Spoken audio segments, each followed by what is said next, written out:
Bueno, ahí creo que ya estoy grabando.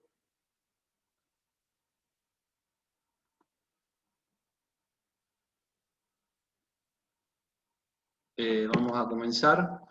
Lo que vamos a estar dando hoy es la segunda parte del tema 3. Insisto, si tienen dudas a los que se están conectando ahora, abran el micrófono y pregunten, no escriban en el chat porque no lo leo. Voy a apagar mi cámara.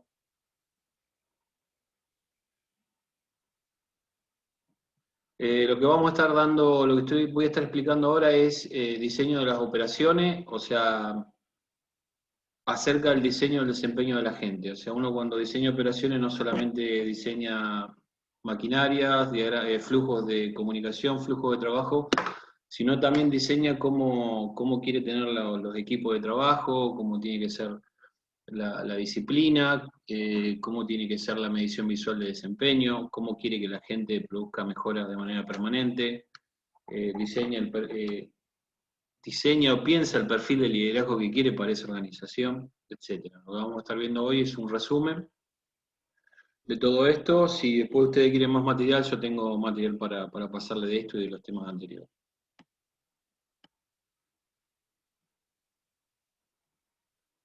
¿Por qué tenemos que diseñar el trabajo de la gente? Eh, porque tenemos que reducir costos, porque tenemos que tener seguridad industrial, porque tenemos que hacer el producto con calidad, porque tenemos que lograr productividad y lógicamente tener una buena moral de la gente. Lo que vamos a ver ahora es un resumen de lo que se llama manufactura de clase mundial.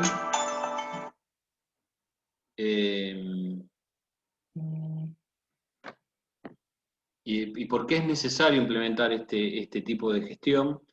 Porque en el mercado del consumidor es cada vez es más exigente, con lo cual pide más, cada vez menos, se fideliza cada vez menos, porque tiene una gran variedad de productos para elegir. Hace muchos años atrás, cuando tenía 17 años, había dos marcas de zapatillas, tres marcas de zapatillas. Uno realmente iba al centro, mirá, a un negocio a comprar zapatillas y no tenía tanto para elegir. Hoy realmente comprarse, por ejemplo, ropa hasta pasaría a ser estresante porque no sabés qué elegir. O sea, cada vez hay más variedad de productos a elegir. Porque los precios son cada vez más bajos, entonces uno tiene que trabajar sobre la gente en términos de lograr mejores costos, mejores productividad, para lograr precios más bajos. Acuérdense que el precio lo fija el mercado, la ganancia va a ser la diferencia de ese precio que fijó el mercado y los costos que la compañía tenga para producir, distribuir y vender los productos. Porque ya no hay diferencias tecnológicas para marcar. Años atrás uno podía hacer diferencias en términos de tecnología o de automatización. Hoy no hay diferencias tecnológicas desde que existió la globalización, desde que existió eh, toda esta gran comunicación que existe. Hoy no hay secretos tecnológicos, entonces la diferencia la haces con la gente.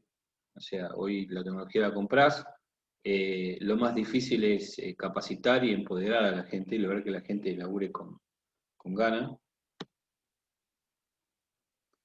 Eh, porque es una herramienta competitiva esta metodología, por lo que estamos hablando, y lógicamente porque tanto los empleados como los dueños de una compañía quieren ganar más plata. Y ya vamos a ver un poquito más el tema que siempre tiene que haber un esquema de reconocimiento y recompensa.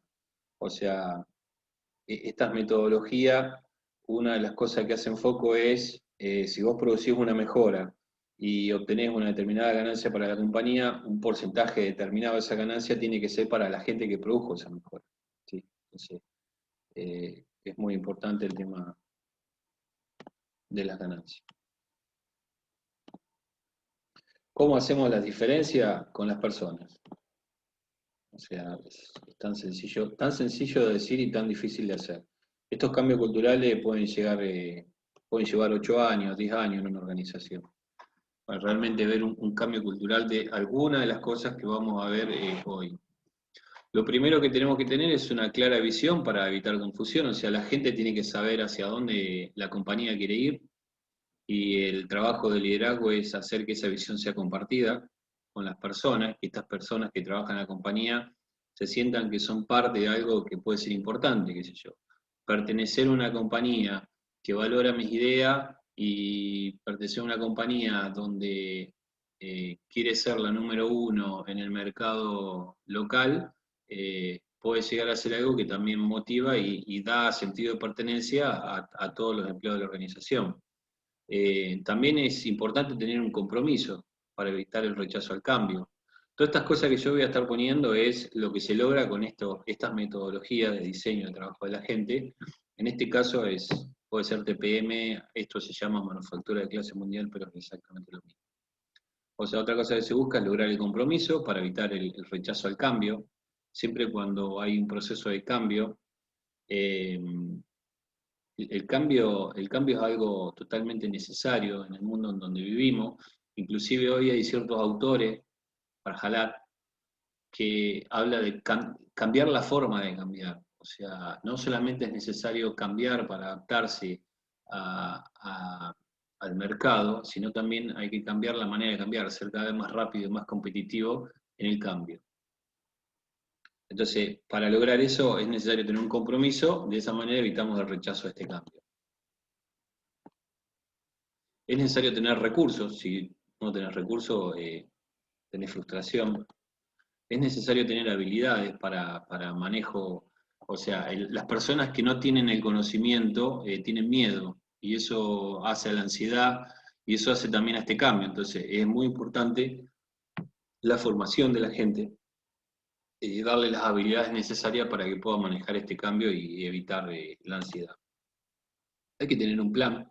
Si no hay un plan, no hay una partida falsa, no se sabe hacia dónde ir, qué hacer primero, qué hacer después, o sea, una carta GAN, un plan, con acciones, con responsables, con plazos, y no se logra de un día para otro. Estos procesos de cambio llevan mínimo 4 o 5 años, mínimo, puede llevar más, porque lo que se está buscando es cambiar la cultura de trabajo. Entonces, ¿qué significa manufactura de clase mundial? Primero, hay prácticas básicas fundacionales. Lo primero es liderazgo y gestión del cambio. Hay que trabajar de cómo liderar y cómo gestionar este cambio.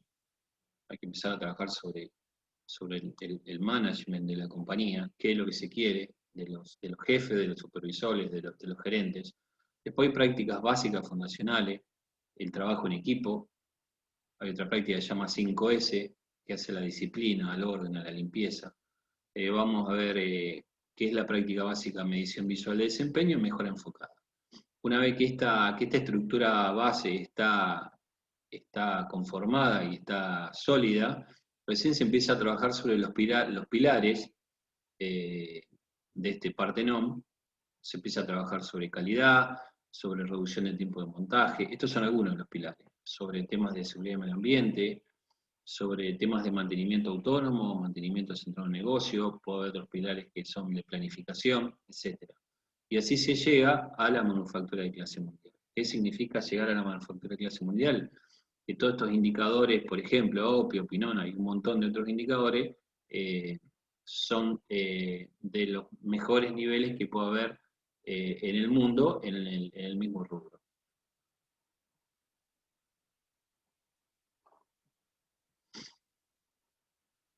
Y hay etapas, ¿sí? Generalmente eh, esta metodología plantea 5 etapas.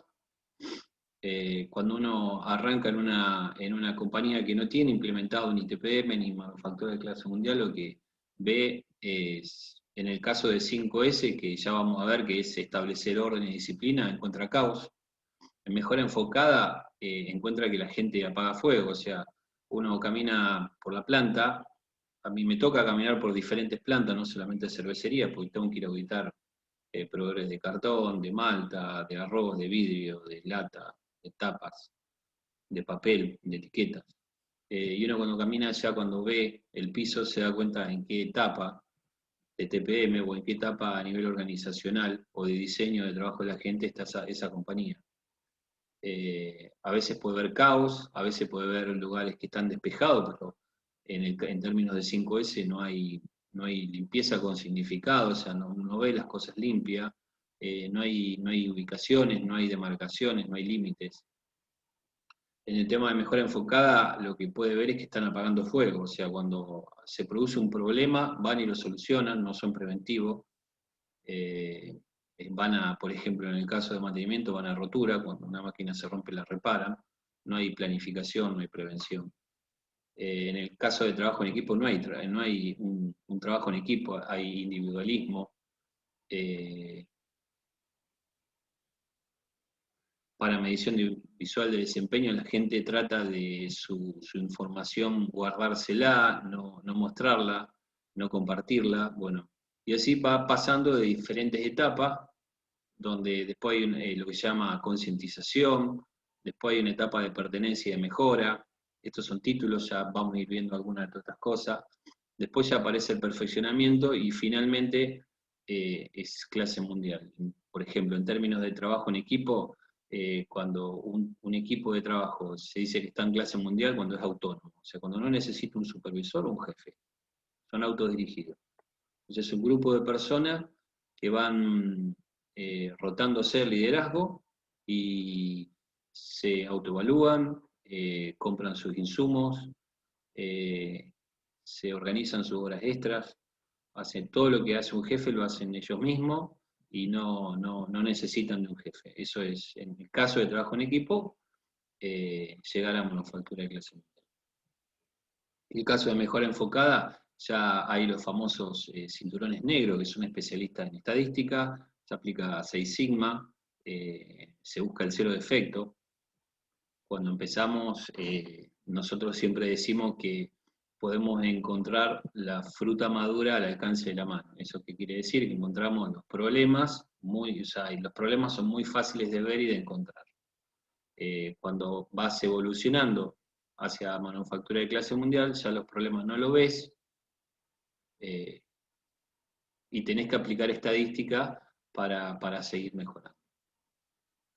Esto es algo muy genérico para que ustedes entiendan que hay diferentes etapas.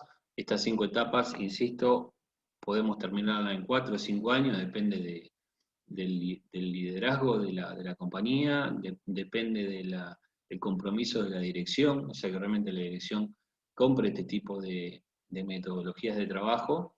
En 5 o 6 años podés llegar a estar en etapa 5. Lo primero que vamos a ver es la base, que es el liderazgo y gestión del cambio.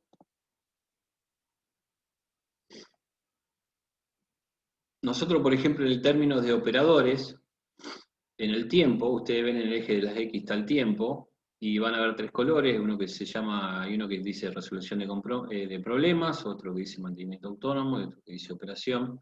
Cuando uno arranca en etapa 1 de este proceso, los operadores lo que hacen es operar la máquina. ¿Sí? Ellos, si tienen una llenadora, lo que hacen es llenar. Si se les rompe algo, tienen que llamar a un mecánico. No saben resolver problemas.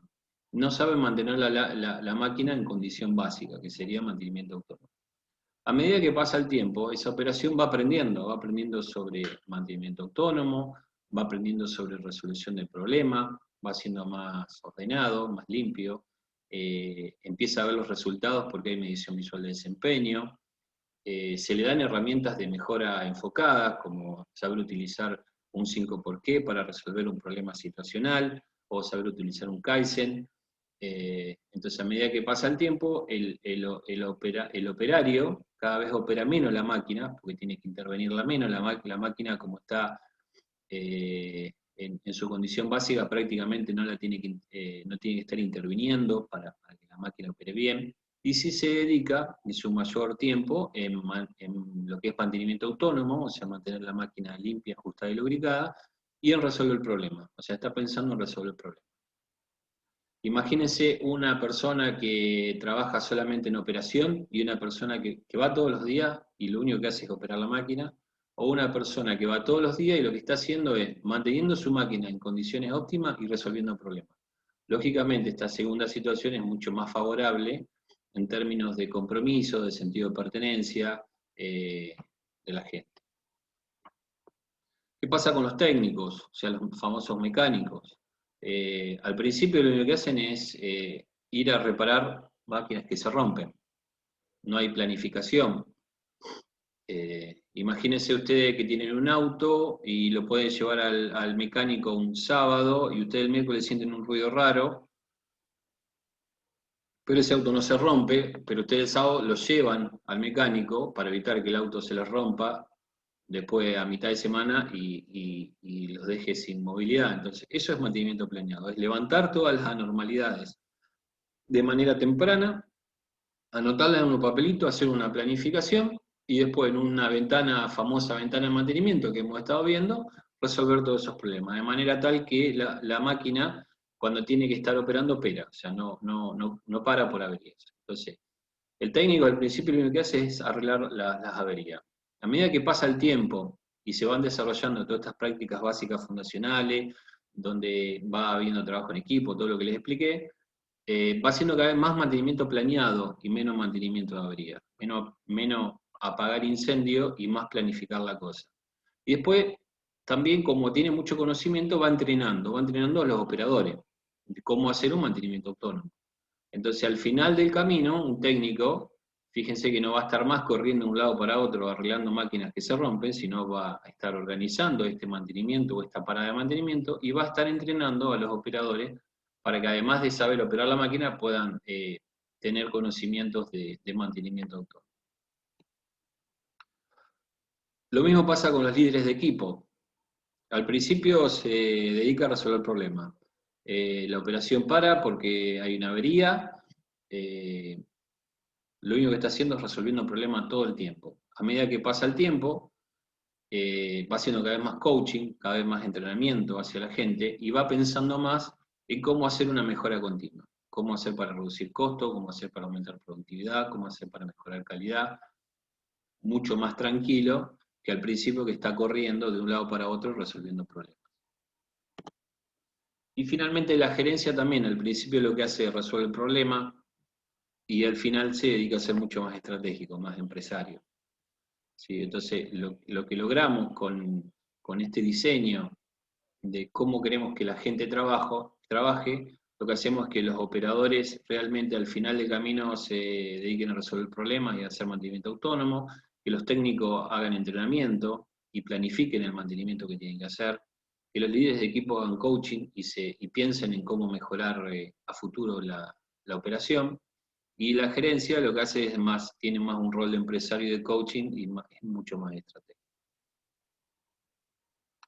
Profe, Sí, ¿y hay algún, o sea, alguno de los operadores técnicos, líderes que avance antes que los otros? Por ejemplo, los líderes de equipo tienen que avanzar antes a coaching para que los operadores puedan avanzar a mantenimiento, así. sí, en general lo primero que se trabaja, en este caso se trabaja desde arriba hacia abajo, o sea, desde la gerencia, desde la dirección que compre la idea, que obtenga el compromiso de la dirección. Después lo que se arma es una especie de task force, o sea, es un grupo reducido de gente que implementa cómo hacer toda esta metodología. ¿Sí? Después se va involucrando a los gerentes, después se va involucrando a los jefes, después a los supervisores y finalmente se hace el rollout a los operarios. Pero lógicamente las habilidades las tiene que tener siempre el superior para poder enseñarle a las otras personas.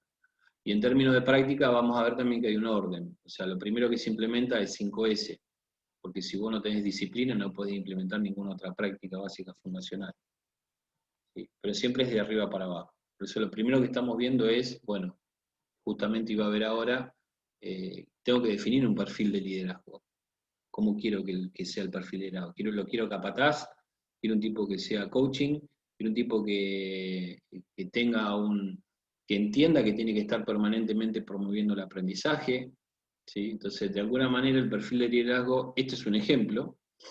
Primero tiene que saber liderar, tiene que saber administrar. No sé si te contesté la pregunta. No, sí, sí, sí, entendí, profe. Bien. Tiene que saber liderar, tiene que saber administrar, tiene que saber articular con otras áreas, administrar su tiempo, liderar a la gente que tiene a cargo y promover el aprendizaje. Entonces, este es un modelo. Entonces, yo cuando reclute gente que van a manejar grupos de trabajo, o inclusive ya tenga los líderes y los jefes, voy a tratar de fortalecerlos en ciertos temas de liderazgo, de administración, de articulación con otras áreas y de promover el aprendizaje. Esto que les paso es un resumen. Cuando hablamos de liderar, por ejemplo, tiene que tener la capacidad de escucha. Muchas veces no se escucha atentamente a un operador, no se brinda un feedback oportuno, no se interesa por los resultados. Yo siempre digo que un buen jefe, el 80% de su tiempo lo tiene que dar a la gente, no resolver problemas técnicos. Si no, vos sos un gran técnico, pero no sos un gran líder. Entonces, si vos tenés 150 personas a cargo, lógicamente esas 150 personas, si vos las empoderas, van a hacer mucho más de lo que vos podés hacer solo. Entonces ese concepto de capataz, hacen lo que yo digo, es muy de liderazgo situacional, lo podés aplicar en determinados momentos, pero no es sustentable en el tiempo. Entonces es importante el escuchar, es importante definir un proyecto de visión, o sea, que entienda el negocio y la estrategia. Es importante que tenga capacidades de empujar, de pelear, de movilizar, de motivar y de convocar e involucrar.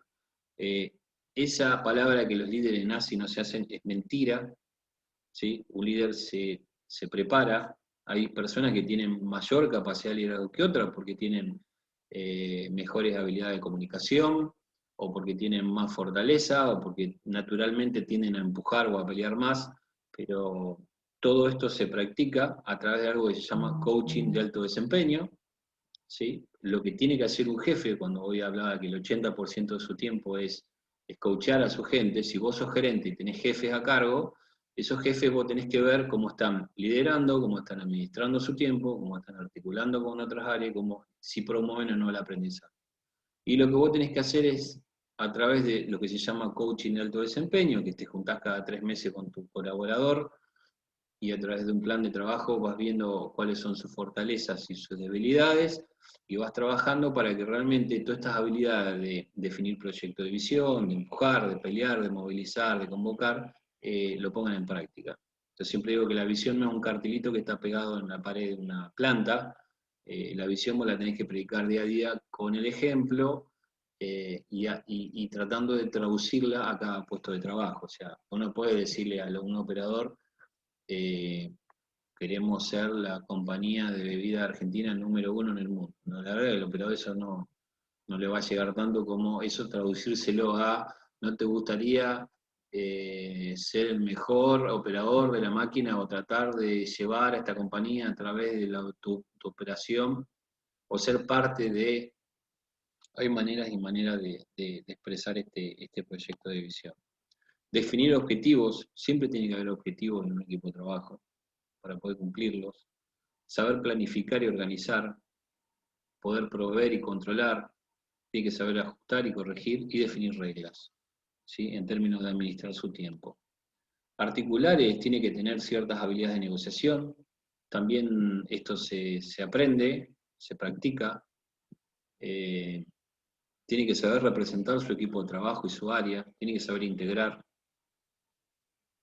Y lógicamente, en este perfil tiene que tener un perfil de colaborar, siempre estando orientado a la satisfacción del cliente interno. O sea, si vos trabajás en un área y estás entregando un producto intermedio a otra área, tu otra área que vos le entregás ese producto intermedio es tu cliente interno. Y ese cliente interno tiene que estar siempre satisfecho de lo que vos le estás entregando. Promover aprendizaje, es lo que hablaba de dar coaching, guiar, crear la condición de aprendizaje, desde charlas de 5 minutos hasta hacer cumplir un plan anual de capacitación, que lo vamos a ver en trabajo en equipo, generar mejoras. Las condiciones de aprendizaje a veces las encontrás no en uno mismo, sino en tus propios colaboradores que pueden saber mucho más que vos de un tema determinado, o tenés que tener suficiente habilidad para saber que una determinada persona tiene muchos conocimientos sobre un determinado rubro o tema, y utilizar esos conocimientos que se han transferido el resto del equipo. No necesariamente el jefe es el que más sabe de todo, eso es otro mito. Lo que tiene que lograr el jefe es brindarle todas estas condiciones de aprendizaje. Promover la autoestima y, por ejemplo, desarrollar capacidades de su colaborador. Hoy cuando hablábamos de que a veces sí tenés que ser capaz y a veces no, también existe, probablemente lo han visto, esto es un repaso, lo que es el liderazgo situacional. En el cuadrante donde dice conducir, si vos estás arrancando una planta nueva, donde tenés toda la gente que tenés, no tiene el conocimiento suficiente, vos le tenés que decir una alta tarea, o sea, le tenés que decir todo lo que tiene que hacer y una baja relación. O sea, sentarte a hacer todo este coaching, a escucharlo, a ver qué necesita, muy poco de eso, mucho andá y hace esto, primero aprendés, podemos hablar.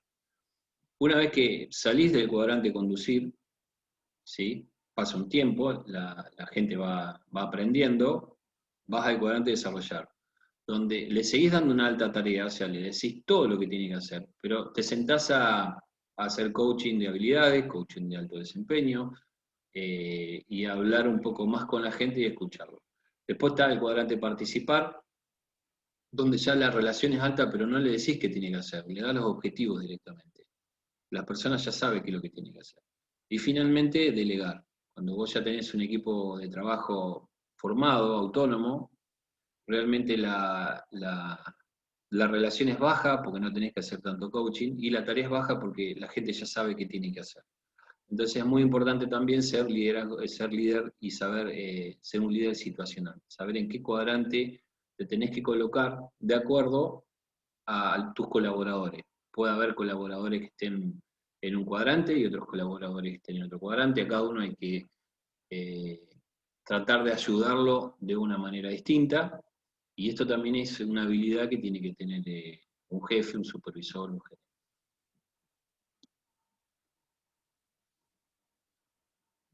Siempre cuando hay un cambio existe la resistencia al cambio.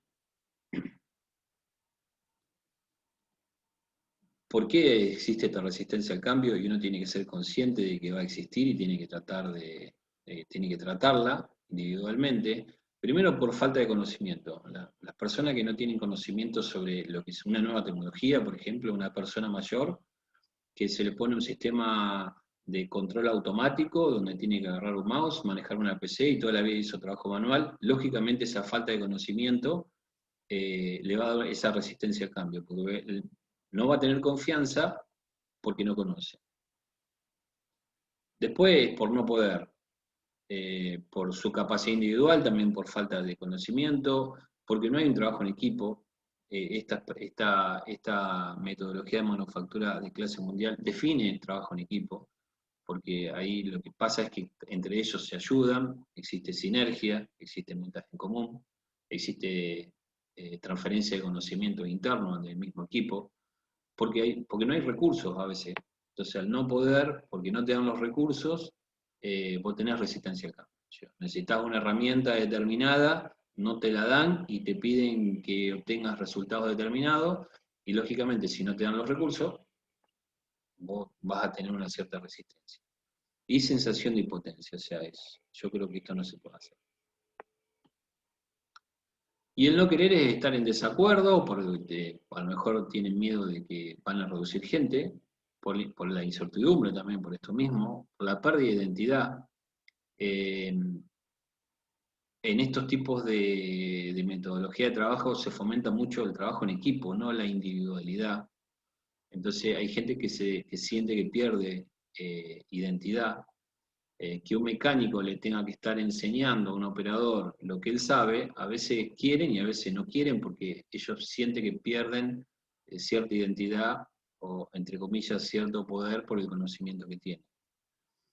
Y al principio, lógicamente, hay que trabajar más porque hay todo un proceso de cambio que amerita un mayor esfuerzo. Entonces, todo esto que es resistencia al cambio, lo que se hace es, hoy cuando hablaba que arrancamos desde la dirección, pasando por la gerencia y por la jefatura, lo primero que hacen es revisar en todos sus colaboradores esta resistencia al cambio, con nombre y apellido cada uno, en qué hay que ayudarlo para cortar esta resistencia al cambio, porque si no, tenés una persona que no te va a ayudar a producir este cambio. ¿Hasta acá alguna duda? Todo bien, profe. Todo bien, profe. Bueno, vamos a ver el trabajo en equipo. Empezamos con una práctica básica fundacional que es trabajo en equipo. Acá hay que entender bien la diferencia entre equipo y grupo. Un grupo es un grupo de peña. Nos juntamos los viernes de la noche a comer un asado, a tomar una cerveza. Eso es un grupo. No tenemos habilidades compartidas, no estamos comprometidos con nada, no tenemos meta de desempeño, no tenemos un objetivo común más que juntarnos a charlar un rato y a pasarla bien. Un equipo de trabajo es un grupo de personas con habilidades complementarias que están comprometidas con un fin común, o sea, con objetivos, que tienen metas de desempeño y que son responsables de cumplir esas metas de desempeño. ¿Sí? A un equipo de trabajo hay que armarlo, no es juntar 10 personas y decirle a ustedes son un equipo de trabajo. ¿Sí? Lo primero que hay que definir un equipo de trabajo es la visión. ¿A dónde lo quiero llevar a ese equipo de trabajo? ¿Quiero que sea semi-autodirigido o quiero que sea autodirigido? O sea, el semi-autodirigido ya lo vamos a ver, amerita un coaching, un líder de equipo. El autodirigido no tiene ni líder de equipo, van solitos por la vida y trabajando. Tengo que pensar el nivel de capacitación que quiero con este equipo. ¿Hasta dónde los quiero capacitar y especializar? ¿Y qué nivel de autoridades y responsabilidades tienen que tener? Y eso es fundamental. A mí me pasó una vez trabajando en una cervecería en Tucumán, la competencia, que me encontré con un equipo de trabajo que ellos mismos se reclutaban los temporarios, ellos mismos hacían las compras a los proveedores, eran un equipo totalmente autodirigido, no había jefe, yo era gerente y estaban los operarios, o sea, prácticamente mi trabajo era ya visto en el extremo de manufactura de clase mundial. O sea, lo que les quiero decir con esto es que los equipos autodirigidos existen y funcionan. Y era toda gente grande. Lo más sorprendente era toda gente grande. Uno a veces piensa que las personas más jóvenes tienen más capacidad de adaptación, y a veces no es tan así porque la gente grande ha sufrido distintas etapas de la vida, ha sufrido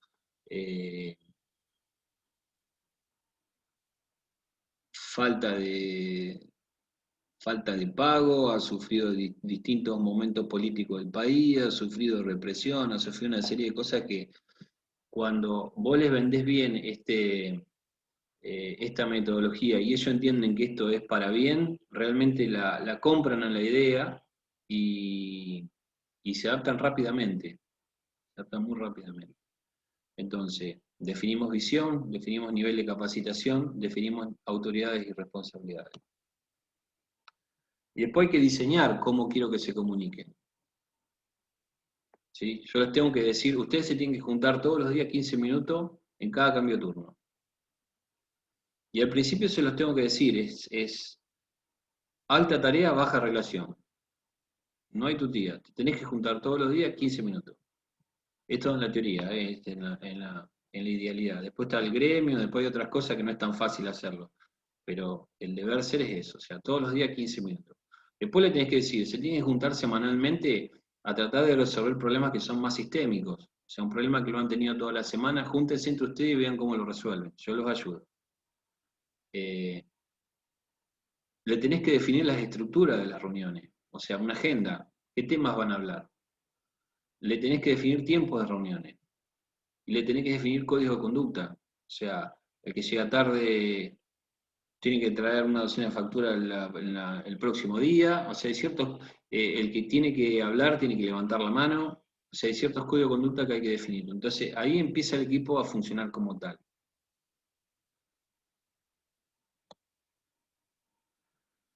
Algunas características de los equipos semi-autodirigidos es que tienen un líder de equipo y están limitados con respecto a la autoridad y a la flexibilidad. Todos tienen una meta en común. O sea, cualquier equipo tiene que tener una meta en común, la tiene que conocer y aceptar. Varias metas en común. Metas de calidad, metas de productividad, metas de costo, metas de moral, ¿sí? Objetivos que tienen que cumplir como equipo de trabajo. Conocen sus responsabilidades, no se ve duplicación de esfuerzo, no trabajan de más. Cada cosa que hacen agrega valor. Son polivalentes en cierto punto. ¿Eso qué quiere decir? Que un operario puede ir a manejar una máquina, puede manejar 2 o 3 máquinas a la vez. Durante 6 meses puede ser un especialista de calidad, después se puede capacitar y ser especialista en mantenimiento, después se puede capacitar y ser especialista en recursos humanos. Entonces, a eso se llama polivalencia. Aceptan la retroalimentación de su desempeño, es todo un tema, la evaluación de desempeño, se tienen que autoevaluar, el jefe los tiene que autoevaluar, y en eso, tanto la autoevaluación como la evaluación, hay fortalezas y debilidades. A veces en ambos casos coinciden las debilidades, y cuando hay coincidencia, cuando uno mismo ve que tiene una debilidad y tu jefe también lo ve, ahí vos estás aceptando que tenés que mejorar en eso, y lo que tiene que hacer tu jefe es ayudarte a mejorar en eso. Lógicamente el jefe tiene que estar preparado para hacer este coaching de alto desempeño, si no tiene que ser un capataz con el látigo en la mano. La productividad del equipo es alta, porque esto es lo que se busca, porque hay sincronía, porque la gente está capacitada, porque trabaja con disciplina, porque conoce las herramientas mejor enfocadas, porque todos saben los resultados de su equipo. Los miembros confían entre ellos, son cooperativos, hay vías de comunicación abierta, se fomenta la crítica constructiva, y esto es, uno cuando a veces participa en las reuniones de equipo se tiene que sentar y ver realmente que exista esta crítica constructiva y no sea mal tomada. Ya vamos a ver que los problemas hay que enfocarlos sobre los problemas y no buscar culpables. La mayoría de las decisiones se logran mediante el consenso. No se ven amenazados por los procesos de cambio y existen los códigos de conducta y son aceptados. O sea, se han armado y son aceptados. Y después tenemos equipos autodirigidos. Acá el grado de supervisión es mínimo, diría que no hay jefes, y los propios equipos planifican, programan el trabajo, toman las decisiones sobre la producción, el servicio a los proveedores, seleccionan los nuevos integrantes y controlan sus propios presupuestos. O sea, ellos saben que tienen un presupuesto de horas extra y lo tienen que cumplir. Y no están tratando de hacer horas extras de más para aumentarse su sueldo, ¿sí? Saben que tienen una determinada cantidad de horas extra y la cumplen. Bueno, y hay una serie de características como que las tareas de liderazgo se distribuyen entre los miembros del equipo. Acá hay algo que se llama puntas de estrella. O sea, en los equipos de trabajo hay 5 puntas de estrella. Una que se encarga es el especialista en calidad y que ve todos los temas de calidad. Y cuando hay un tema es el experto en calidad, y cuando hay un problema puntual se lo consulta a él. Hay un punta de estrella de mantenimiento, que es el que hace toda la planificación de mantenimiento. Hay un punta de estrella de recursos humanos, que es el que controla todas las horas extras, que controla las dotaciones, que organiza a la gente en su horario. Hay un punta de estrella de planificación, que es la persona que está planificando el día a día. Y el otro punta de estrella puede ser lo que es mejora enfocada, o 5S. O sea, son tipos de especialistas en eso. Y estos puntas estrella están 6 meses, 8 meses que son capacitados, que son habilitados, que son validados, y después van rotando y van siendo distintos puntas de estrella, y después de 4 o 5 años, casi todos los miembros del equipo han sido especialistas en cada disciplina. Entonces realmente el equipo es totalmente autodirigido porque existe 100% de polivalencia, etc. Bueno, como decía, los equipos seleccionan sus miembros de equipo, se hacen las evaluaciones de desempeño, se encargan de asuntos disciplinarios entre ellos mismos, se identifican las necesidades de capacitación y se organizan las propias actividades. O sea, hay una serie de actividades, yo no las voy a leer porque están acá, que realmente los hace un equipo autodirigido que no necesiten un jefe.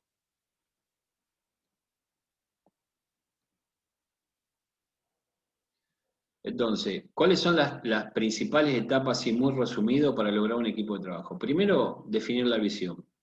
¿Qué es lo que quiero de este equipo y en cuánto tiempo? Yo quiero que en 3 años sea semi-autodirigido, en 5 años sea autodirigido. Lo tengo que definir. Una vez que definí qué es lo que quiero, tengo que definir una matriz de habilidades. O sea, para llegar a esa visión, ¿qué habilidades voy a necesitar que la gente tenga? Las tengo que definir. Una vez que defino las habilidades, me fijo qué es lo que tienen y qué es lo que les falta. Y con lo que les falta, de acuerdo a las prioridades, defino un plan anual de capacitación. O sea, todo el año, ¿qué voy a capacitar? Y ese plan anual de capacitación le doy vida, de alguna manera, con un programa semanal de capacitación. O sea, todas las semanas tiene que haber capacitaciones. Parece muy sencillo, pero para esto tiene que haber salas de capacitaciones, tiene que haber material de capacitación, tiene que estar el instructor, tenés que programar que esa capacitación se haga fuera del horario de trabajo, tiene que tener el break, el café, la galletita, el lugar. No es fácil armar y darle vida a este programa semanal de capacitación. Inclusive uno de los indicadores clave de desempeño es el cumplimiento de este plan anual de capacitación. ¿Sí? Mientras mayor se cumpla este plan anual de capacitación, es como que vas llenando, vas cumpliendo con esta matriz de habilidades y te vas acercando a la visión de equipo que vos querés. Y después hay coaching de habilidades y coaching de habilidades de liderazgo y de habilidades de trabajo. Tiene que haber un programa de coaching. Esto es un ejemplo de una matriz de habilidades. Ustedes pueden ver que hay diferentes tipos de prioridades, A, B o D, que se capacita o se lo tiene en esta matriz de habilidades, se lo tiene que fortalecer o capacitar en temas de calidad, de productividad, de seguridad, de 5S, de mejora enfocada, de mantenimiento autónomo. ¿Cuáles son las necesidades de aprendizaje? O sea, en cada punto, no sé, conocimiento del layout. Si yo quiero que tenga un 3 y el estándar es un 3 y tiene un 2, automáticamente se pone un rojo y se genera para una determinada persona una necesidad de capacitación. Y a eso después se le tiene que poner los recursos necesarios, una fecha y el estado. Entonces, de acá surge, esta es la génesis del plan anual de capacitación. Después hay que, como decía, como está escrito hace bastante, el elefante hay que comérselo de a poquito. O sea, a este plan anual de capacitación hay que darle vida a través de los programas semanales de capacitación y de a poquito se va entrenando a la gente. Lógicamente, primero en temas más prioritarios y después en temas menos prioritarios.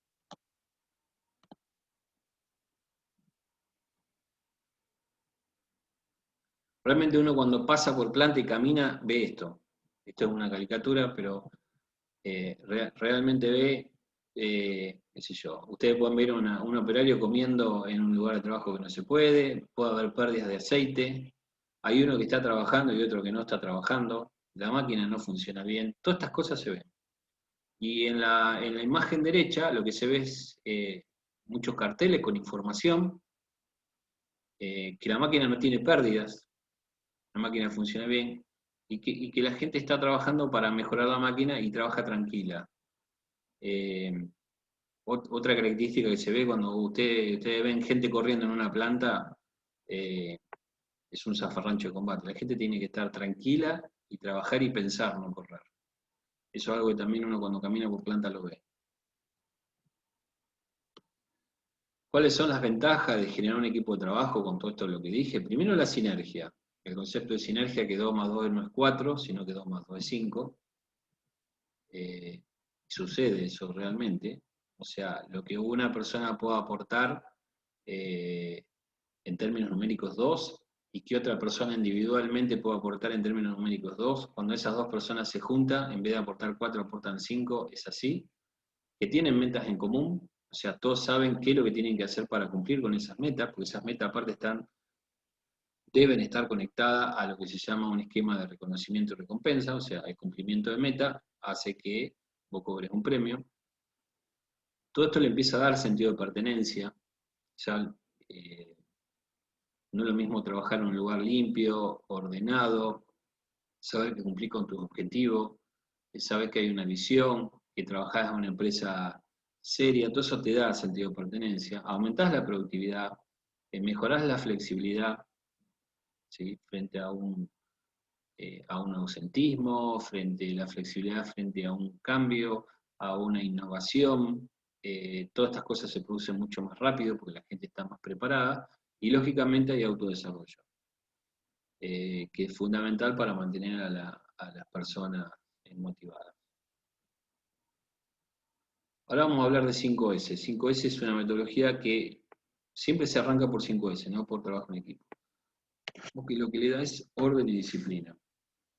Y yo siempre digo que el desorden te hace esclavo. Y a veces se lo digo incluso a mis hijos. Porque el ser desordenado es como que no encontrás las cosas rápidamente,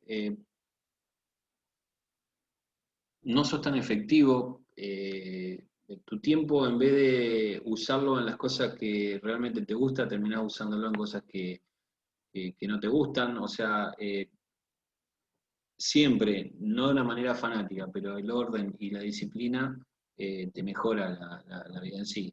Imagínense todos ustedes en la casa deben tener un cuartito en el fondo, yo también lo tengo, que ya no pueden entrar. Tienen tantas cosas ahí que no saben qué hacer. Y cuando buscan algo, no lo encuentran.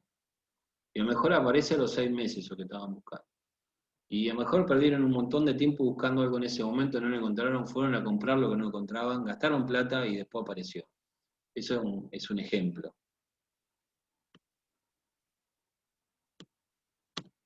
Esto es en términos de gestión visual, sucede esto. O sea, en la parte izquierda se ve desorden, se ve suciedad, y lógicamente la gente no es lo mismo hacerla trabajar en un lugar limpio y ordenado, y que trabaje tranquila, donde tenga metas, donde sepa cuáles son los límites, donde sepa qué es lo que tiene que hacer, cuál es su función, que trabajar en un entorno que es un zafarrancho de combate. ¿En qué consiste 5S? Entonces, la mejor práctica para establecer disciplina y orden básico en el lugar de trabajo. Y lo que usa son 5 conceptos japoneses. Esto de 5S nace en Japón, en realidad ellos usan hasta 9S. Para los japoneses, limpiar y ordenar es signo o sinónimo de pureza. A los nenes cuando tienen 4 años le enseñan a limpiar su propio lugar, y no es un castigo, insisto, es un signo de pureza. Acá cuando mandás a alguien a limpiar lo estás castigando, o sea, ya es un tema cultural. Lógicamente en Argentina o en un país latino cuesta mucho más implementar 5S que en otros países. Y estas 5S, las palabras son estas que están ahí: Seire, Seiso, Seiton, Seiketsu y Shizuke.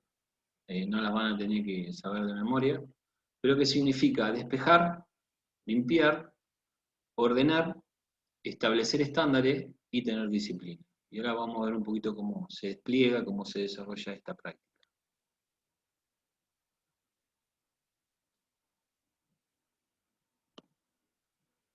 Con esto que logramos, mejoramos el ambiente de trabajo, eliminamos el despilfarro producido por el desorden, reducimos pérdida de calidad, costo y tiempo,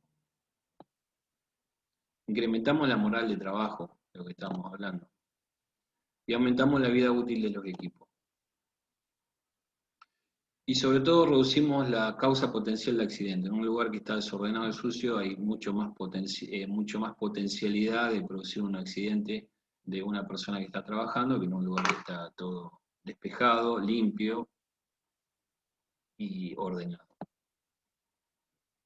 Estos son ejemplos. Esto es un área de mantenimiento. Esto es antes de aplicar 5S y esto es después de aplicar 5S. Lógicamente, las fotos hablan por sí solos. Si uno quiere buscar una máquina o una herramienta, la encuentra rápidamente. El lugar está limpio. No existe riesgo de que se produzca un accidente por golpe, porque se resbala. Todo lo que hablamos anteriormente es lo que se logra cuando se aplica esta metodología. Ustedes pueden ver en la parte derecha que no hay cosas de más, hay señalización y hay limpieza. Y esto se logra con disciplina.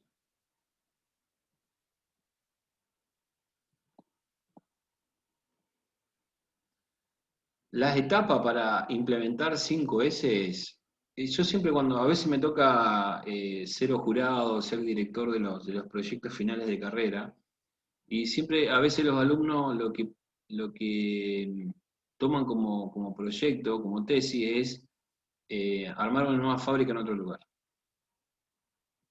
Y piensan todavía, arman todo para que haya lugar, para que esté ordenado, para que los flujos de trabajo sean los correctos, y nunca piensan en la gente. Y siempre les digo, vos vas a arrancar ordenado, a los 5 meses tenés un quilombo bárbaro. Porque si vos no le enseñás a la gente a trabajar de esta manera, por más espacio que vos le des, termina desordenándose. O sea, es como que siempre falta la otra pata que es la gente, y eso lo veo en casi todos los proyectos finales. De hecho, hace 30 años que trabajo en industria y lo he vivido en carne propia, todo esto que estoy hablando. Entonces, la 5S se trata, primero, en un ejercicio que es de despeje. O sea, todo lo que no es necesario no tiene que estar. Ya lo vamos a ver un poquito más en detalle.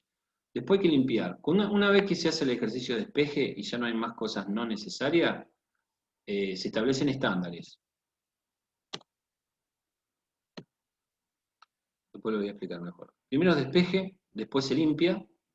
Uno no puede limpiar un dormitorio si antes no se hizo la cama. Esto es exactamente lo mismo. Primero tiene que estar el lugar ordenado, despejado, para poder limpiarlo. Si lo limpia mucho más rápido y mejor.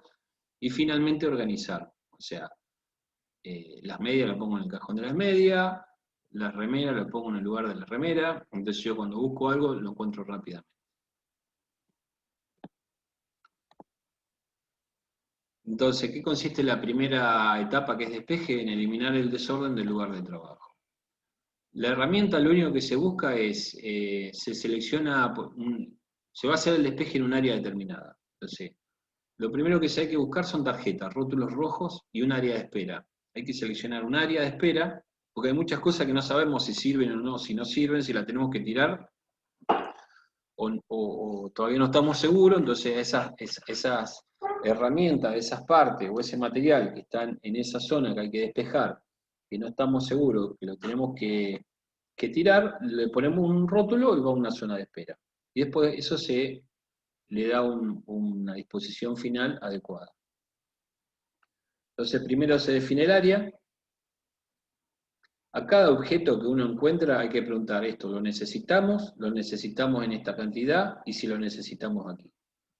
¿Sí? A veces pasa que tenemos algo en esa área que no se usa, o tenemos un exceso de esa cantidad, y a lo mejor no lo usamos todos los días, lo usamos cada 6 meses y lo tenemos muy a mano, y la verdad que nos molesta, porque no es algo que una herramienta que vamos a usar diariamente, sino que la vamos a usar cada 6 meses y está ahí al alcance de la mano sin ningún tipo de necesidad. Después se retiran los objetos innecesarios y se rotulan los objetos que se retirarán después. O sea que tenemos dudas de qué vamos a hacer con esos objetos, o que es muy pesado, por ejemplo. A veces en un ejercicio de despeje, hay máquinas que no están usándose y hay que sacarlas del lugar, pero no las podemos sacar en ese momento. Inclusive se necesita una inversión para desarmar esa máquina. Pero se rotula y ya se sabe que esa máquina se tiene que ir de ese lugar. Y lo que es dudoso va al área de espera, como les había comentado. Una vez que se hace todo este ejercicio de despeje, se sacan fotos del antes y del después. Y se pegan. En cada área de trabajo se pega el después. O sea, es el estándar. El estándar es uno cuando entra a un área y ve una foto de cómo tiene que estar el lugar en términos de despeje, ve la foto y ve el lugar. Si uno es un coach o es un supervisor o está trabajando en 5S, rápidamente al ver la foto de cómo tiene que estar el lugar y ver el lugar, sabe qué es lo que está de más, y eso tiene que rápidamente actuar para volver a esa condición básica. Y ahí cuando hablamos de disciplina, necesitamos auditoría, necesitamos recorridos semanales para que la gente se acostumbre a trabajar de manera despejada. Estamos hablando solamente de despeje. Y lo que le decía, las auditorías. O sea, es necesario establecer auditorías. Una vez que a través de estas auditorías el despeje se mantiene, puede pasar meses, logramos que esa área se mantenga despejada, que no aparezcan cosas que no son necesarias, hacemos el ejercicio de limpieza. El objetivo es crear un lugar de trabajo limpio y sano. Tiene que haber programas de limpiezas. Se tiene que hacer una limpieza inicial. En general estos son ejercicios que separa a lo mejor la producción en ese sector un día. Inclusive el gerente de planta va y limpia. Y hace una limpieza con sentido, porque acá se empieza a limpiar y a ver dónde están las fuentes de contaminación. Porque lo importante no es limpiar todos los días, sino evitar que se ensucie también. O si hay lugares de difícil acceso, limpiar ese lugar va a ser mucho más complicado, va a llevar más tiempo, más recursos e inclusive más riesgo de que ocurra algún accidente. Entonces, la limpieza esta inicial es con sentido. Se eliminan las fuentes de suciedad, si hay una cañería que está perdiendo o un motor que está perdiendo aceite, cualquier tipo de suciedad se trata de eliminar esa fuente de suciedad para que no vuelva a ensuciarse rápidamente. Es importante hacerlo fácil de limpiar, es lo que hablaba. Si hay lugares de difícil acceso, ir a limpiar arriba un tanque, donde no hay una escalera que se logre acceder fácilmente, sino que tiene que ser una escalera, estas manuales que se llevan de un lado para otro, donde se exige por un tema de seguridad más de una persona, para que esta persona pueda subir arriba del tanque, tenga que tener un arnés de seguridad, etcétera, etcétera, y a lo mejor el top tank lo va a limpiar en 3 horas, y si vos haces esa zona fácil de limpieza a través de una escalera fija, de una plataforma, eso lo limpiás en 10 minutos, y además, si eliminás la fuente de contaminación, a lo mejor lo tenés que limpiar cada 6 meses y no toda la semana. Eso es limpieza con sentido. O sea, uno no quiere que las personas estén todo el día limpiando, sino que hagan limpieza con sentido. La limpieza con sentido es, veo una sociedad, la limpio, me fijo por qué se ensució y trato de buscar la causa raíz de por qué se ensució y eliminarla. Y lo vamos a ver en mejor enfocada. Se pinta el área y se desarrolla e implementa programas de limpieza formales, que al principio se limpia mucho, después a medida que se van eliminando esta fuente de contaminación y eliminando los lugares de difícil acceso, estas frecuencias se van cada vez haciendo más bajas, y la gente no está todo el día limpiando, sino está pensando cómo hacer para limpiar menos. Y lógicamente es necesaria la disciplina, se introduce en auditoría. Otra vez, la foto del ejercicio de limpieza, cuando vos vas a un área tenés que ver esa foto, tenés que ver cómo tiene que ser la limpieza y miras el área. Cuando ves algo que no está como dice la foto, tenés que trabajar para lograr que eso sea sustentable y siempre se mantenga limpio, como corresponde de acuerdo al estándar que vos pegaste, que publicaste en el área de trabajo. Una vez que despejaste y limpiaste, organizás. Y organizar es definir un lugar para cada cosa y cada cosa en su lugar. ¿Sí? Es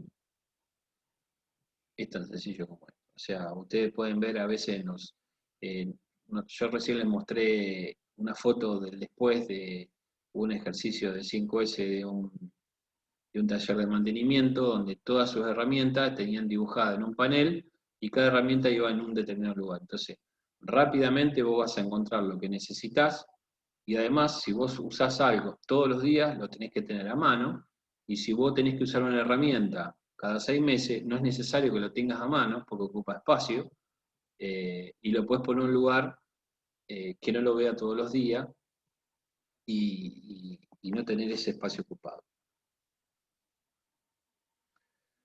Son necesarios tableros, rótulos de marcaciones, códigos de colores, flechas, plano de piso. Todo tiene que estar demarcado y todo tiene que estar definido. Hay que decidir los lugares adecuados, de lo que hablaba, lo que uso siempre, lo que uso cada 6 meses. Decidir las cantidades que necesito. Identificar visualmente los lugares. Mover los objetos a su ubicación. Y extender la auditoría. O sea, ahora voy a auditar. Despeje, limpieza, y orden. ¿Sí? Entonces, de esta manera, yo lo que estoy haciendo es, hice el ejercicio de despeje, establecí estándares, que tiene que estar y que no tiene que estar, y establecí disciplina. Lo audité. Y cuando vi que el paso de despeje se mantenía en el tiempo, pasé al paso de limpiar. Hice la limpieza inicial, establecí estándares y mantuve disciplina. Cuando vi que el paso de limpieza a través de la auditoría veía que estaba bien, paso a la tercera etapa, que es organizar. Y hago lo mismo. Una vez que tengo esto definido en esa área, generalmente se hace en un piloto, en un área chiquita. ¿Por qué se elige un piloto? Porque en general cuando uno implementa estas metodologías se equivoca, entonces no se quiere equivocar para toda la planta, se quiere equivocar y aprender de los errores en un área que es piloto, que es más chica. Aparte, el resto de las áreas mira y se da cuenta que lo que se hace es bueno y es bueno para la gente que trabaja ahí mismo, y se aprenden los errores. Y una vez que se cierra este proceso de 5S en esta área, se hace lo que llaman rollout. O sea, se extiende este ejercicio a toda el área o a toda la organización. Esto aplica a un sanatorio, a un restaurante, a un lugar de comida rápida, a un laboratorio de análisis clínico o a una fábrica. ¿Hasta ahí van bien? Sí, profe. Sí, profe. Bien. Otra cosa muy importante como práctica básica fundacional es la medición visual de desempeño. La gente en general, cuando no... todo lo que no está escrito no existe. Eso es un eslogan que se usa en muchos lugares. O sea, cuando alguien me dice, ¿cómo estuvo ayer la eficiencia? Y más o menos. ¿Qué más o menos? ¿Y cómo estuvo bien? ¿O estuvo mal? ¿Qué significa bien, mal o más o menos? O sea, lo tenés que medir, lo tenés que mostrar, lo tenés que saber comparar contra un objetivo que vos tengas, una meta que vos tengas, y mostrar el número. ¿Sí? Generalmente cuando no hay, esto también es un motivo de desorganización, cuando no hay medición visual de desempeño, es el cuadrito a la izquierda, el cuadro a la derecha, lo que ustedes pueden ver es que hay cuadros de actividades donde todos los indicadores claves de desempeño se siguen diariamente, entonces el equipo que entra a trabajar ve cómo marcha el día en términos de productividad, de costo, de calidad, de moral, de medio ambiente, o sea, se definen KPI, es como un gran tablero de comando. Imagínense un avión que se está manejando, donde hay un montón de comandos, y lo que hay que lograr es que todos esos comandos siempre estén en verde. Entonces, cuando hay algo que está en rojo, hay un equipo de trabajo. Ese equipo de trabajo, como vimos, es multidisciplinario. En el equipo de trabajo hay gente que sabe de calidad, hay gente que sabe de mantenimiento, hay gente que sabe de organización, hay gente que sabe de recursos humanos. Entonces, esas personas se juntan y como tienen esta medición visual de desempeño, o tienen todos los indicadores online, actualizados, hora a hora, o día a día, o semana a semana, de acuerdo al tipo de indicador, ellos se juntan y pueden trabajar para ir mejorándolo.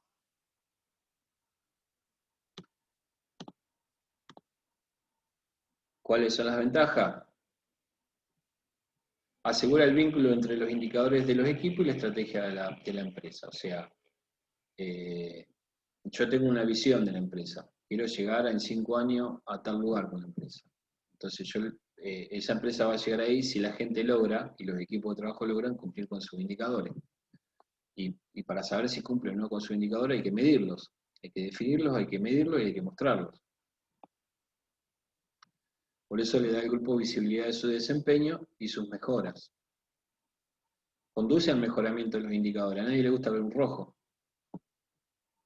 Asegura la acción correctiva en la fuente. Si hay muchos problemas que son situacionales, o sea, cuando vos tenés un problema, si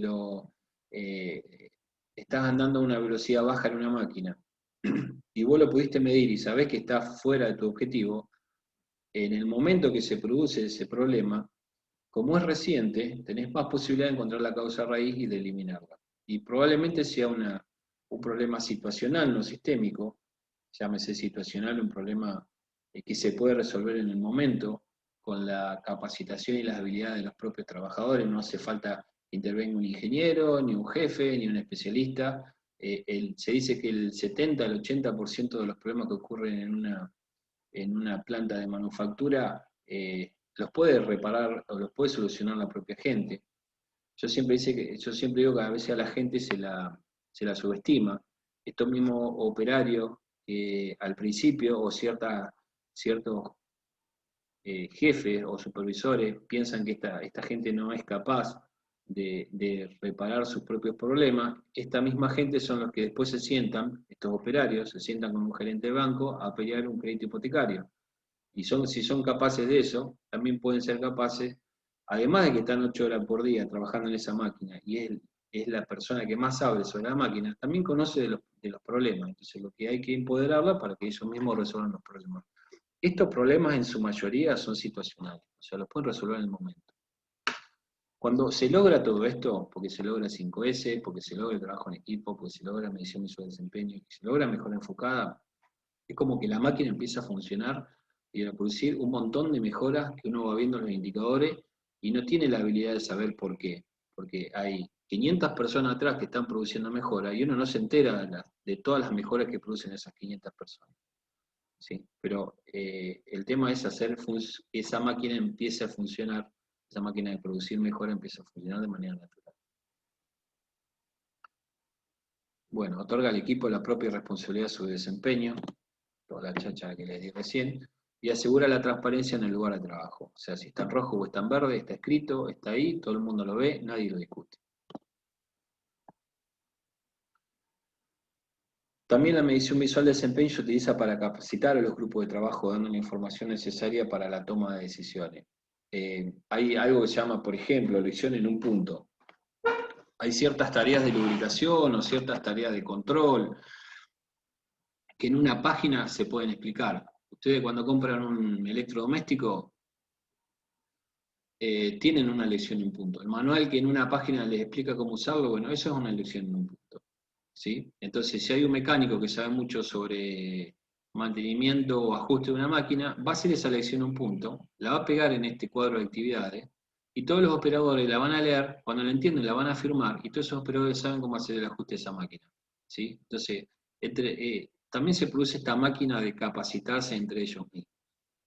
¿Sí? Porque vos estás, la persona que sabe mucho de química va a hacer lo mismo, la persona que sabe de cómo planificar va a hacer exactamente lo mismo, van a ir generándose estas lecciones en un punto, y eso también es gracias a la medición visual de desempeño, porque eso se muestra en un tablero y todo el mundo lo puede ver.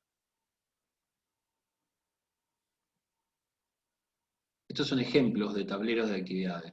Esa es la cantidad de información que hay, desde código de conducta, desde cómo está formado el equipo, desde la visión de equipo de trabajo, desde la cantidad de acciones que hay, desde el mapa de 5S, donde cada uno sabe qué es lo que tiene que limpiar y cuándo le toca limpiarlo.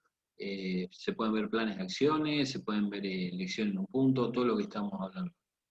Lógicamente estos cuadros de actividades son dinámicos. A veces se cae en el error de llenar de papelito un cuadro de actividad y no mantenerlo actualizado. Eso también es un problema porque ahí, cuando uno va a una planta y ve todos estos cuadros de actividades y se acerca y ve una hojita y estamos en el mes de diciembre y la hojita esa se pegó en enero porque está la fecha, eso es para la foto, no sirve. ¿Sí? Entonces hay que usar la medición visual de desempeño, pero no exagerar con esto. O sea, todo lo que se coloque tiene que servir al equipo de trabajo.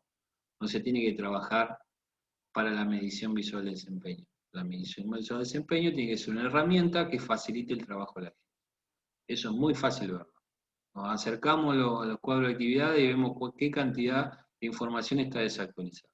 Entonces eso para la foto y no sirve.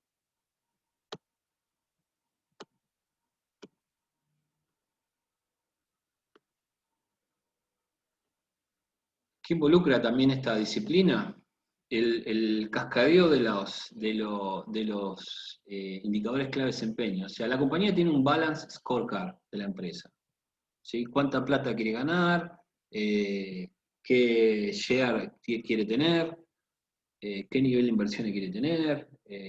Los consumos de energía eléctrica, de agua, de gas que quiere tener.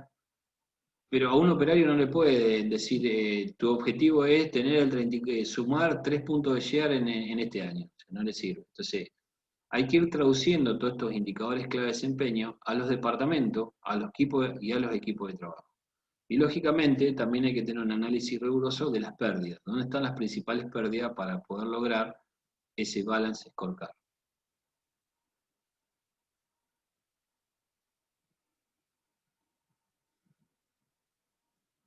Por ejemplo, dentro de lo que tiene un director de empresa, un OPI envasado. Habíamos visto que el OPI involucra todos, desde los paros gremiales, de los cortes de energía eléctrica externa, desde la vacación de la gente. El FTR de calidad es un indicador que se llama First Time Right, que es la primera vez siempre bien, es un indicador muy global. Índice de accidente con baja, ¿cuánta gente se accidenta y se tiene que ir a la casa? ¿Cuál es la merma o el scrap de la planta? ¿Cuál es el resultado de la encuesta de clima laboral? Y después se hace un despliegue de estas metas. Para llegar a los equipos de trabajo, no se le puede dar OPI envasada, se da eficiencia de línea y confiabilidad de máquina. O sea, tu máquina en 8 horas, ¿cuántas veces paró? ¿Cuántas veces tuviste que intervenir? Eso es la confiabilidad de la máquina. Eso sí puede trabajar el operador a medida que se lo va empoderando, a medida que se le va aplicando 5S y este operador es disciplinado, trabaja en un lugar despejado, limpio y ordenado, a medida que el equipo de trabajo va aprendiendo, esa matriz de habilidades se traduce en un plan anual de capacitación, en las planificaciones semanales se le da vida a ese empoderamiento de la gente. Eso como resultado da que la confiabilidad de la máquina va a mejorar. Lógicamente hay que poner un objetivo y todos los días hay que compararse contra ese objetivo y tratar de mejorarlo. No se le puede dar FTR de calidad, se tiene que dar un color de cerveza. Datos muy puntuales que el operador puede trabajar y puede corregirlo, porque es algo situacional y se junta con 3 operadores más y lo corrige. No, si está capacitado no necesita ni siquiera el supervisor. No se le puede dar índice de accidente con baja. Se le puede dar cuántos avisos de riesgo levantaste y cerraste. O sea, muchas veces los accidentes con baja vos los ves de antemano. O sea, un piso que está resbaladizo, un posible contacto hombre-grúa, o sea, donde pasa un autoelevador no puede estar caminando una persona. O sea, hay avisos de riesgo que se pueden levantar y de acuerdo a la cantidad de avisos de riesgo que uno levanta, sabe que por cada 250 avisos de riesgo que uno levanta, evita un accidente con baja. Hay una pirámide que está estudiada, que es estadística, que es así. Entonces, sí la gente puede levantar avisos de riesgo levantados y cerrarlos. Pintar algo para que no te lo choque con la cabeza, limpiar un piso que está húmedo y que te puede resbalar, una plataforma donde corresponde, etc. Merma de planta igual, la merma de sala de cocimiento es el operador de sala de cocimiento. Y resultado de encuesta laboral es inasistencia, por ejemplo.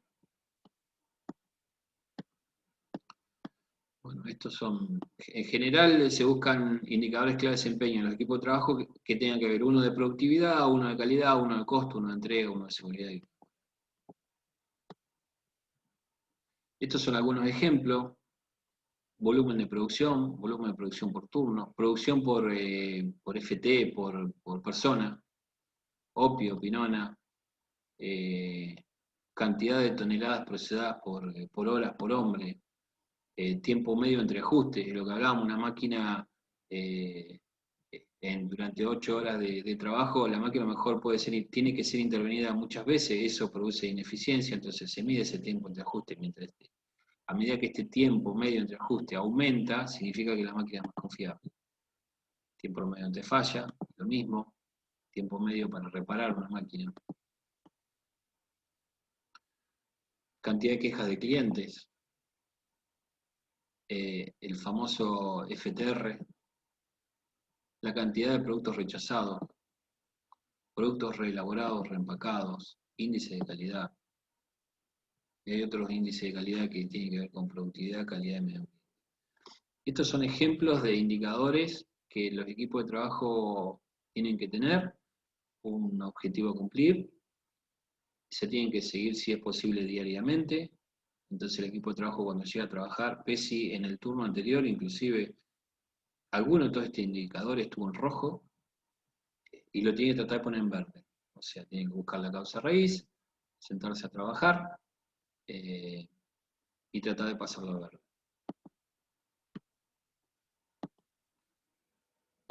Estos son más asociados a costo, derrames, pérdida de rendimiento, desperdicio, embalaje, tiempo de tensión mayor por roturas, por puesta a punto. Cuando se arranca y se para una máquina, a veces cuesta llevarla a su régimen de tensiones menores, pérdida de velocidad, reempaque, rechazo. O sea, uno define estos indicadores y los sigue.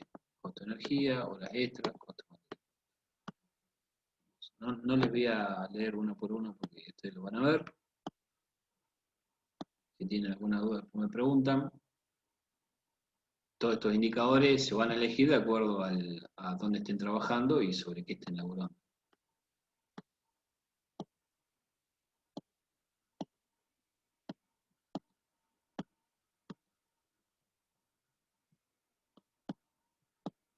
Como verá, hay un montón de posibilidades de elegir indicadores clave de desempeño de acuerdo a si es costo, si es moral, si es productividad, si es calidad, si es seguridad o medio.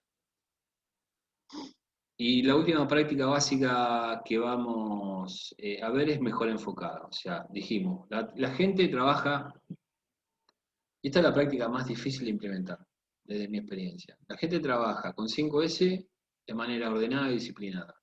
Trabaja en equipo, se ayudan entre ellos, tienen meta en común, son un grupo multidisciplinario, se los va entrenando, se los va empoderando. Habíamos hablado en principio de manejar esta gestión de cambio a través de el fortalecimiento del liderazgo de los supervisores, de los jefes, en fortalecerlos en términos de cómo promueven el aprendizaje, cómo articulan con otras áreas, cómo administran su tiempo y cómo lideran. Entonces la gente ya trabaja de manera, como dije, disciplinada, tiene todos los indicadores que los puede ver, hay transparencia y trabaja en equipo. Y ahora tiene que empezar a producir mejoras. O sea, cada vez que una persona va a un sector y ve que el estándar de limpieza no es el que corresponde porque hay una pérdida, tiene que ver cómo hacer para erradicar esa pérdida. Lo peor que te puede pasar es convivir con los problemas. O sea, entrar a una organización de que los problemas te saluden todos los días es apagar incendios. Entonces vos lo que tenés que hacer es erradicar problemas, agarrar un problema y matarlo, encapsularlo y asegurarte que no va a volver a suceder.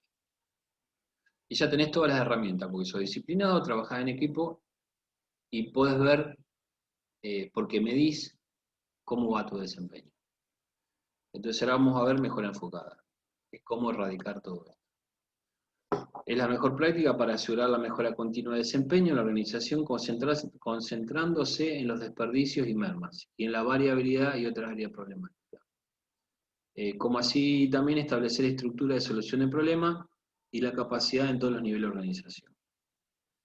Muy linda la definición, ahora vamos a ir a ver qué significa esto. Lo primero que hay que ver es que hay que enfocarse en el problema y no en la persona. Si ya tenemos un grupo de trabajo constituido y todas las demás prácticas básicas constituidas, es posible que la gente mire el problema y no busque los culpables. Lo primero que hay que ver.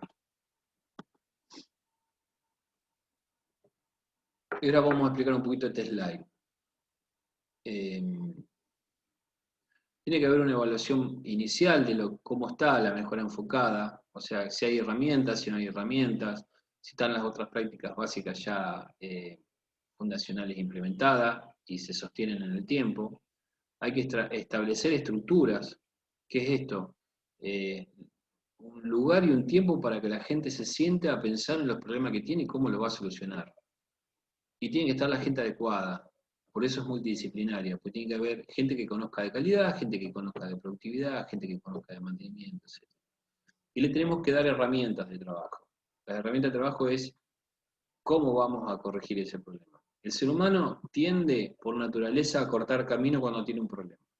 Él tiene un problema y enseguida busca el camino más corto para buscar la solución. Yo siempre digo que la llave de la felicidad no hay que buscarla donde hay luz, sino donde se perdió. O sea, uno siempre trata de buscar el camino más sencillo para solucionar el problema y no lo soluciona el problema. Lo que establece es una acción contingente y a los 3 meses vuelve el problema, porque no encontraste la causa raíz. Para encontrar la causa raíz hay metodologías de trabajo, que pueden ser 5 por qué, que pueden ser Kaizen o pueden ser PDCA. Los 5 por qué son herramientas que son mucho más situacionales, más fáciles de usar para problemas más sencillos. Kaizen es una herramienta que se utiliza, una herramienta de gestión que se utiliza para solucionar problemas más sistémicos, igual que el PDCA. Y lo que se busca en general es mejora vía proyectos avanzados y mejora continua día a día. O sea, hay los problemas más situacionales y más de día a día que pueden resolver la propia gente que está en la operación en el piso, va a utilizar 5 por qué y va a ser la famosa mejora continua día a día. Después tenés proyectos más avanzados donde se requiere tal vez un proceso de inversión y donde producís saltos de mejora. Por ejemplo, en términos de eficiencia, en el día a día puedes mejorar muy poquito día a día y en un mes o en 6 meses lograr un salto de eficiencia de manera paulatina de 3% y a lo mejor con un proyecto de programa de mejora planificado lo obtenés en una semana. Porque encontraste algo más importante donde involucraste a más gente, involucraste a ingenieros, involucraste a más especialistas, donde viste que está esta posibilidad, entonces también la tenés que trabajar. Ahí dice mejora vía proyecto avanzado, alta gerencia, bajo esfuerzo y alto valor agregado. Generalmente nosotros llamamos agarrar la fruta madura al alcance de la mano. Al principio, cuando uno va caminando por una planta, ve un montón de posibilidades de mejoras que son fáciles de corregir y con poco esfuerzo. Entonces se tiene que primero trabajar en esas mejoras que con poco esfuerzo y que va a dar mucho valor agregado, lógicamente. Todo esto que les expliqué es lo que vamos a ver acá.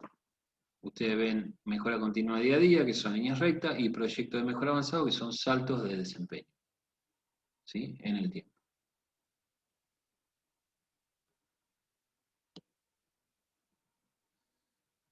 Cuando hablamos de pérdidas, puede haber pérdidas comunes, es tiempo de producción, pérdidas de material, pérdidas porque hay mano de obra innecesaria, no necesariamente es despedir gente, sino es enseñarle a la gente a hacer otra tarea que agregue más valor, existencia innecesaria, excesivo costo de operación. Generalmente las pérdidas no se ven, es lo que yo decía hoy, tratan siempre de buscar el camino corto para buscar la solución y hay que buscar la causa raíz del problema.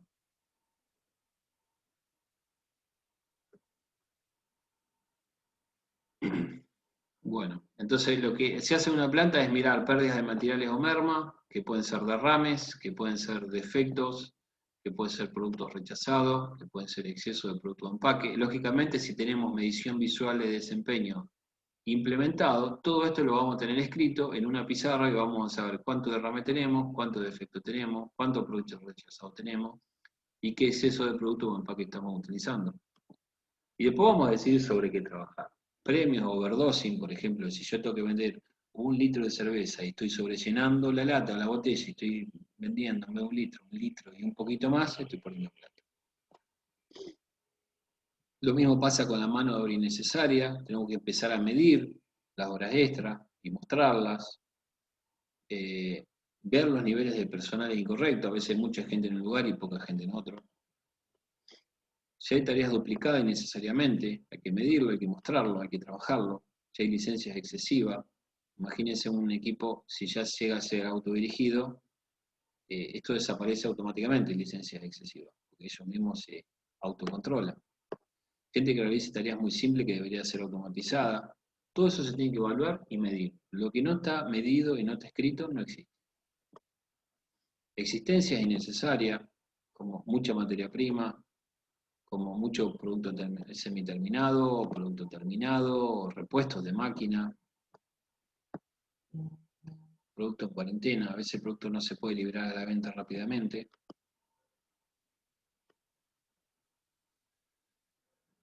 Esto de excesivo uso de materiales, o usamos aditivos que no tenemos necesidad de usarlo, mantenimiento, los costos de mantenimiento también se tienen que analizar, los consumos energéticos, los consumos o los costos de los subcontratistas, que si yo estoy capacitando un equipo de trabajo, tal vez no necesite tercerizar todos los trabajos, lo puedo hacer a través de mantenimiento autónomo con la propia gente y otro objeto consumible. Entonces, la mejor enfocada se basa en solucionar el problema. Y siempre, sea un 5 por qué, un Kaizen o cualquier herramienta de gestión, el ciclo de mejora siempre va a ser el mismo. O sea, primero se reconoce la falla, después se define la situación, y es muy importante definir la situación, ya lo vamos a ver. Después se mide con frecuencia, se analiza la causa raíz, se busca la causa raíz, se aplica un plan de acción para erradicar esa causa raíz, y finalmente se mide para ver si realmente fue erradicada este problema y nunca más volvió a suceder.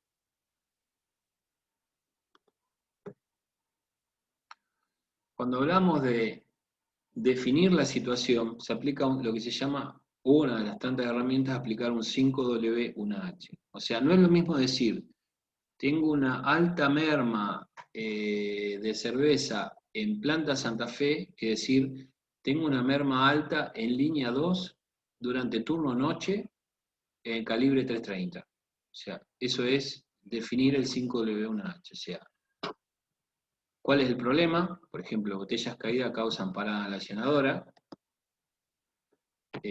¿Dónde ocurre el problema? Solo en línea 3, o sea, uno ya va enfocándose hacia dónde está el problema, entonces sabe dónde buscar la causa raíz. ¿Cuándo ocurre? A veces ocurre en un turno determinado. ¿Con quién ocurre? Si hay algún comportamiento que ocurre con un determinado operario y otro no, pues puede ser un problema de capacitación. ¿Y cuál es la tendencia de este problema?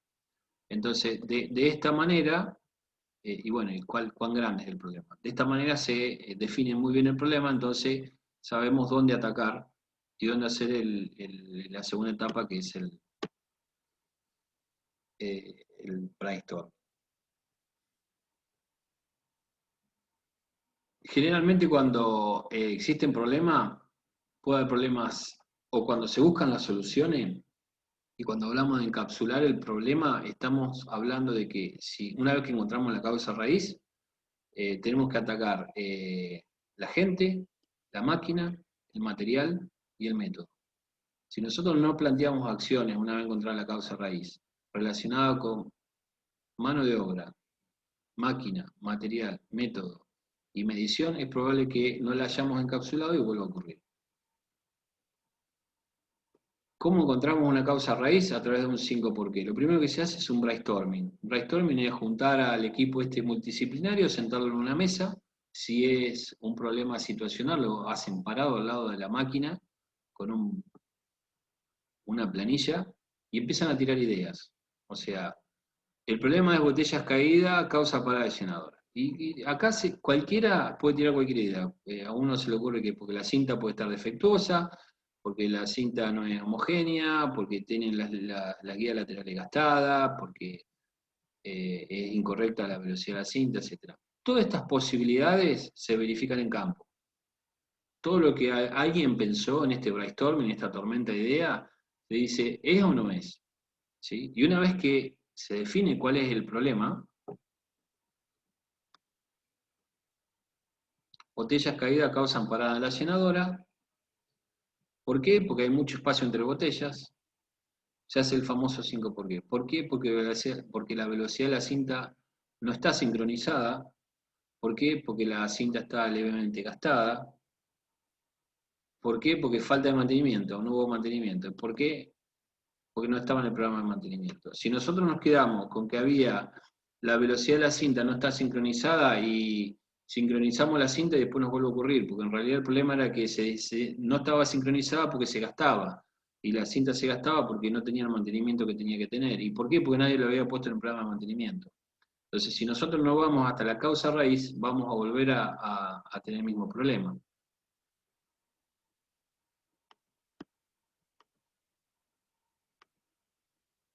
Bueno, y acá lo que se plantea es el plan de acción, método, máquina, mano de obra. Siempre se trata de, en este caso, está el ejemplo, pero bueno, lo tenemos que poner en el programa de mantención. Bueno, hay algo que se llama expansión horizontal. Bueno, ¿en dónde más no puede estar pasando esto? Entonces expandimos horizontalmente. Tenemos que cambiar la cinta que actuamos sobre la máquina. Tenemos que revisar el método también, o sea, tenemos que tratar de siempre meter una acción por cada M.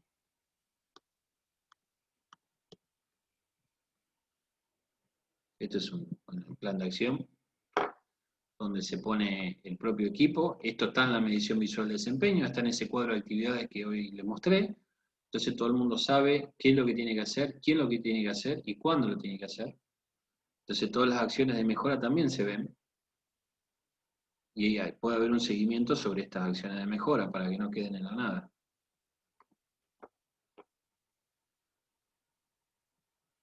Y ahora lo que vamos a ver es un análisis de pérdida o árbol de pérdida. En general lo que se hace en un ejercicio es de árbol de pérdida, se mira en términos monetarios cuánto se pierde por rotura, cuánto se pierde por horas, por paros menores, por pérdida de velocidad, por defectos de calidad, por pérdidas de rendimiento, y ahí tenemos una pérdida total, 113.000, y suena esto, no sé cuántos años. Se plantean planes de mejora para cada caso, qué hacer para disminuir la rotura, las horas, los paros menores, los defectos de calidad, etc. Y se logra esto. Y lógicamente se logra un ahorro. Esto se llama árbol de pérdida, que se lo puede ver así. O sea, nosotros podemos decir que el árbol de pérdida en planta Santa Fe, esto es un ejemplo del año 2008, perdíamos en merma 2 millones de pesos, perdíamos en combustible 1,5 millones de pesos, perdíamos en OPI 3.250.000 pesos. Y nos comparamos contra los valores de visión. Acá lo que se hace es benchmarking, o sea, se busca la mejor planta que tenga la mejor merma, la planta que tenga el mejor combustible, que sean cerveceras, lógicamente. Se busca el mejor OPI, la mejor planta con mejor OPI, así, etcétera. Entonces, se mira cuál es la pérdida respecto a los valores de visión, a las plantas que mejor están. Y donde más pérdida tengo, donde más voy a tener que trabajar.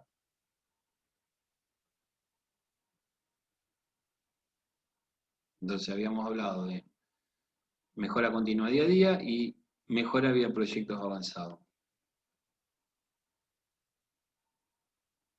Estos proyectos de mejora de la ganancia requieren también a veces inversión. Hay que saber cuál elegir y cuál no. Hay que asignar un líder de proyecto. Tiene que tener un alcance. Cuándo empieza, cuándo termina. Tiene que tener una revisión, se tiene que juntarse también semanalmente para ver estos proyectos de mejora. Tiene que haber una metodología. Tiene que haber un rastreo de beneficio potencial, o sea, saber cuánto voy a ganar si me meto en este proyecto mejora. Y lo que se hace es, se plantean muchos proyectos de mejora, no el día a día situacional, y lo que se busca en todos estos cuadrantes es el cuadrante que tiene una baja complejidad y un alto beneficio. Entonces los primeros proyectos que se eligen a trabajar son los que están en el cuadrante de baja complejidad y alto beneficio potencial. La famosa fruta madura al alcance de la mano. Lógicamente, mientras la gerencia y la jefatura y la supervisión está haciendo esto, están entrenando los equipos de trabajo para que después empiecen a producir la mejora día a día. No es todo así, una explosión de mejora. En general, cuando uno implementa estas metodologías, tiene que buscar una consultora y le tiene que pagar. Entonces, lo que tiene que, como tiene que pagar la dirección, dice, bueno, yo estoy pagando esto, pero quiero ver beneficio. Entonces, estos proyectos de mejora de las ganancias o estos proyectos donde se busca la ganancia rápida, es fundamental hacerla para que la dirección también vea las primeras ganancias y también sea un socio en todo esto. Porque a veces pasa que la dirección no cree en lo que está pagando y todo esto fracasa.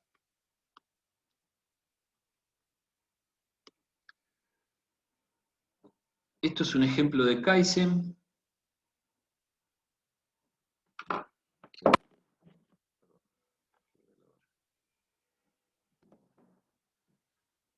Vamos a parar acá y seguimos la próxima clase.